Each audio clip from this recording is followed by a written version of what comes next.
So the next one we're going to look at is an alternating series test. An alternating series has the form that it changes sign every time. In order for an alternating series test to converge, we need that it is decreasing. In other words, term a sub n plus 1 must always be less than term a sub n for all n, and that the limit as n goes to infinity of a sub n must be 0. So let's look with this example. This is one that we had come across in a previous video, and we applied the absolute value test to find that it was inconclusive, which told us that there's no way it can be absolutely convergent. Let's see if it is conditional, what's called conditionally convergent, or for right now what we're just calling convergence. So the alternating series requires two things. One, we have to have all positive terms for what the a sub n part is. I'll bring that back over here in a second, and so you can. The a sub n part is the part that does not include the alternating piece. So the way it's written up, if you remove the alternating piece, a sub n is what you have. So we need it to be decreasing, and two, we need the limit as n goes to infinity of a sub n to equal 0. So for our series there, a sub n is 1 over n. So we need to show that it's both decreasing and that its limit goes to 0. So let's take part 1 first.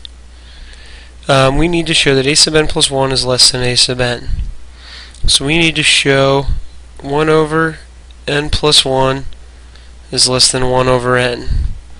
Do this similar to how we would do the comparison test.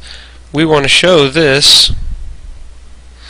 All our terms will be positive, so I'm not going to worry too much about 0. But so that means if I work backwards, that means n plus 1 versus n.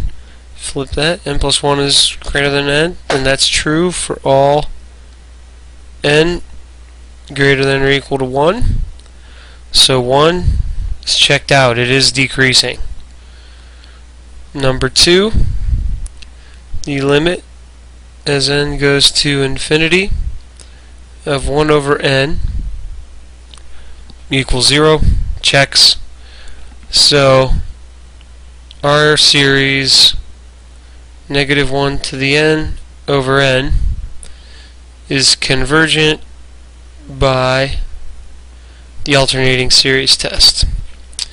Now, just because it's one that I've had in my previous couple other videos, we had one that looked like this: cosine of n over 2n squared plus 5. That is not an alternating series, so this test would not apply. Now, contrast that with cosine of pi n. This is an alternating series, and a sub n for this one is 1 over 2n squared plus 5. And it's not too hard to show these two parts for a sub n here. This makes it alternating. This is the piece that makes it alternating here. So all I have to do is show that this is decreasing. So, and it's not too hard. I'll leave that up to you. But we would show that a sub n plus 1 is in fact less than a sub n. And 2, well, you guys can probably see it already. The limit as n goes to infinity of 1 over 2n squared plus 5 equals 0.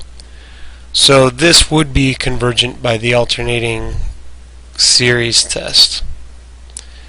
The other one was not an alternating series, so we cannot use the alternating series test. We ended up using the absolute value test to show that that one, when there wasn't pi in there, to show that that was convergent. You can see that in one of the other videos.